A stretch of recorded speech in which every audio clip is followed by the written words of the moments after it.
ಮತ್ತೇನಾದ್ರೂ ಕಿರ್ಚಿದ್ರೆ ನಿನ್ನ ಕುತ್ತಿಗೆ ಸಾಯಿಸ್ಬಿಡ್ತೀನಿ. ಅಲ್ಲ, ನನ್ನನ್ನ ಏನಂತ ತಿಳ್ಕೊಂಡಿದ್ಯಾ?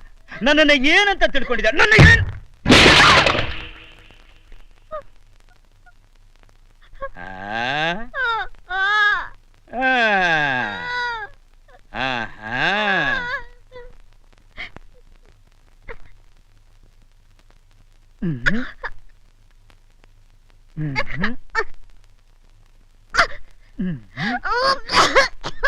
ಅದೇ ಏನಿಲ್ಲ ಏನಿಲ್ಲ ಏನಿಲ್ಲ, ಇವೆಲ್ಲ ನಮ್ಮ ದೇಶದಲ್ಲಿ ಸಹಜನೇ. ಇಲ್ಲಿ ನೀರು, ನೀರು ತಗೋ, ನೀರು ಕುಡಿ, ನೀರು ಕುಡಿ, ಕುಡಿ ಕುಡಿ ಕುಡಿ.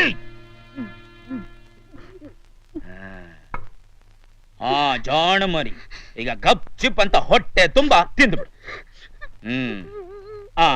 ನೋಡು, ನಿನ್ಗೇನಾದ್ರೂ ಬೇಕು ಅನ್ನೋದಾದ್ರೆ ನನ್ನನ್ ಕೇಳು, ನಾನ್ ತಂದು ಕೊಡ್ತೀನಿ.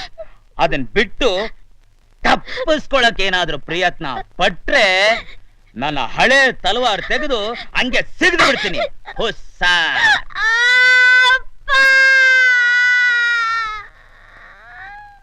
ಈಗೇನು ಈಗೇನು ಅಳು ಬರ್ತಾ ಇದೆ. ಅತ್ರೆ ಆರೋಗ್ಯಕ್ಕೆ ಒಳ್ಳೇದಂತ ಹಿರಿಯರು ಹೇಳಿದ್ದಾರೆ. ಅಳು, 1 ನಿಮಿಷ ಟೈಮ್ ಕೊಡ್ತೀನಿ. ಆಗೋಯ್ತು, 1 ನಿಮಿಷ ಆಗೋಯ್ತು.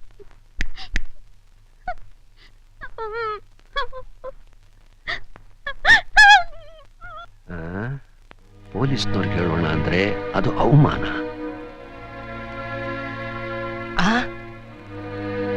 ನಮ್ಮ ಆಳುಗಳನ್ನ ಕಳಿಸಿ ಅವನು ಒದ್ದು ಎತ್ಕೊಂಡು ಬಾ ಅಂತ ಅಂದ್ರೆ ಅಕ್ಕಪಕ್ಕದವ್ರಿಗೆಲ್ಲ ಗೊತ್ತಾಗತ್ತೆ.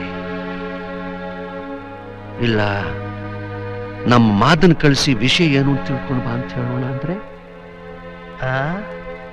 ಆ ಮಹಾಲಕ್ಷ್ಮಿ ಮನೆಯಲ್ಲಿದ್ರೆ ನಮಗ್ ಹೊಟ್ಟೆ ತುಂಬಾ ಊಟ. ಈ ಜಮೀನ್ದಾರ ಜಿಪುಣ್ಣನ ಮಗ ಬೆಳಿಗ್ಗೆನೆ ನಮಗ್ ಗಂಜಿ ಉಯ್ತಾನೆ. ಹೀಗೆ ಆದ್ರೆ ನಾವು ಉಪವಾಸದಲ್ಲಿ ಸಾಯೋದಂತೂ ಗ್ಯಾರಂಟಿ. ಹೇಗಾದ್ರೂ ಐಡಿಯಾ ಮಾಡಿ ಆ ದೇವಮ್ಮನ್ನ ನಾನೇ ಪಿಕಪ್ ಮಾಡಿ ಕರ್ಕೊಂಡ್ ಬಂದ್ಬಿಟ್ರೆ 24 ಗಂಟೆನೂ ನಿಮ್ಮ ಜೊತೆಲೇ ಇರೋ ನನ್ನ ಆವತ್ತು ಅಂತ ನಿಮ್ ಚಿಕ್ಕ ಮಗಳಿಗೆ ಫೀಸ್ ಕಟ್ಬಿಟ್ಪಾ ಅಂತ ಹಾಸ್ಟೆಲ್ಗೆ ಕಳ್ಸದ್ರಿ. ಹಾಗಂತ ನೀವೇನು ಹೆದರ್ಬೇಕಾಗಿಲ್ಲ. ಆ ನನ್ನ ಮಗ ಮಾರ್ತಾಂಡ ನಾನು ಇಲ್ದೇ ಇರೋ ಸಮಯ ನೋಡಿ ನಮ್ಮ ದೇವಮ್ಮನ್ನ ಪಿಕಪ್ ಮಾಡಿ ಕರ್ಕೊಂಡು ಹೋಗ್ಬಿಟ್ಟ.